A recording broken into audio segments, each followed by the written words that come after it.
Pension পাচ্ছেন তো? 82 কোটি লোককে নরেন্দ্র মোদীজি ভারত সরকার মাথা পিছু 5 কেজি করে চাল অথবা গম দিচ্ছেন। এই রাজ্যে 6.5 কোটি লোক অন্তর্ভুক্ত। কি চাল পাচ্ছেন? ভারত সরকার পাঠাচ্ছে ফুড কর্পোরেশন অফ ইন্ডিয়ার সাদা চাল, পোকা নেই, কাকড় নেই, পরিষ্কার চাল। আপনাকে দেওয়া হচ্ছে পোকা চাল। এই চালগুলো জ্যোতিপ্রিয় মল্লিক, মমতার আলালের দুলাল, মমতার নিজের ভাই, তৃণমূলের সম্পদ, সঙ্গে বাকিবুর রহমান বাংলাদেশে পাচার করছে। শাহজাহান পাচার করছিল সাতক্ষীরাতে। সব জায়গায় বাইরে খোলা মার্কেট নয়, বাজারে চলে যাচ্ছে। কোন জায়গায় আটা দেওয়া হয় না। সুন্দর গম দিচ্ছে ভারত সরকার এফসিআই তে সব রাজ্যে। আপনারা ফ্লাওয়ার মিলে নিয়ে গিয়ে ভাঙিয়ে নেন। অনেকের বাড়িতেও ঘানি আছে, ভাঙিয়ে নেয়। আপনারা ভালো আটা, সেই আটাতে আপনারা খাদ্যদ্রব্য তৈরি করতে পারেন। এই রাজ্যে গম দেওয়া হয় না। ওই ভালো গমটা খোলা বাজারে পাচার করে চোর তৃণমূল। জ্যোতিপ্রিয় মল্লিকের হাত ধরে জ্যোতিপ্রিয় 75 টাকা পাঠায় কালীঘাটে, 25 টাকা নিজে রাখে, 75-25 ভাগে। আপনাদের ভালো গম চলে যায় আটার মিলে, আটা ফ্লাওয়ার মিলে। সেখানে পচা গমগুলোকে পেশাই করা হয়। আপনাকে যে আটার প্যাকেট দেয়, সেই প্যাকেটটা খুলে আপনি দেখবেন আপনি রুটি বা অন্য জিনিসপত্র তৈরি করতে পারেন না। হ্যাঁ কি না? গবাদি পশুকে দিলে খায় না। এত খারাপ আটা আপনারা পান।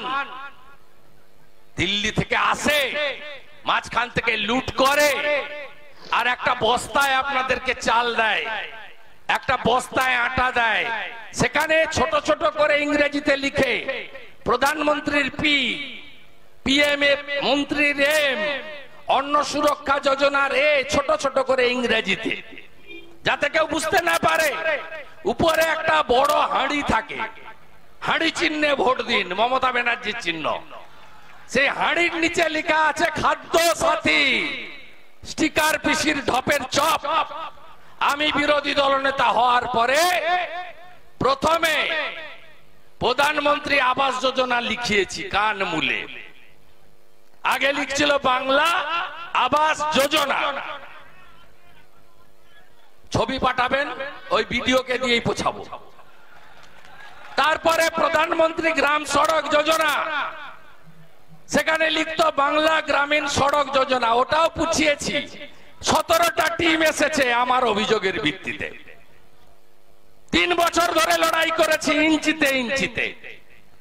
আর পায়খানার গায়ে লেখা আছে মিশন নির্মল বাংলা, MNB। ওইটা ভোটের পরে মমতা ব্যানার্জির লোকদের দিয়ে পুছাবো। ভোটের পরে পুছিয়ে লিখবো স্বচ্ছ ভারত অভিযান।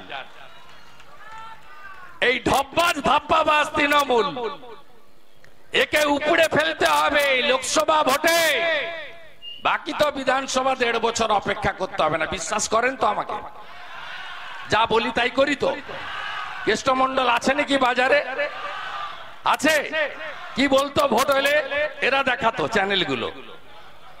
চ্যানেলগুলো দেখাতো চড়াম চড়াম, গুড় বাতাসা, উন্নয়ন দাঁড়িয়ে আছে। এখন কেষ্ট সকন্যা তিহারে গড়াগড়ি। মদন মিত্রকে দেখা যাচ্ছে নাকি? বড় বড় আমাকে বলেছিল নন্দীগ্রামে যে এখান থেকে যদি গদ্দার জিতে যায় আমি এখান থেকে কেটে বাদ দিয়ে দেবো। ওর হাতটা আছে, থাকুক, চিরদিন থাকুক, সুস্থ থাকুক। আমি 1956 ভোটে নন্দীগ্রামে মমতা ব্যানার্জিকে হারিয়ে প্রমাণ করে দিয়েছি।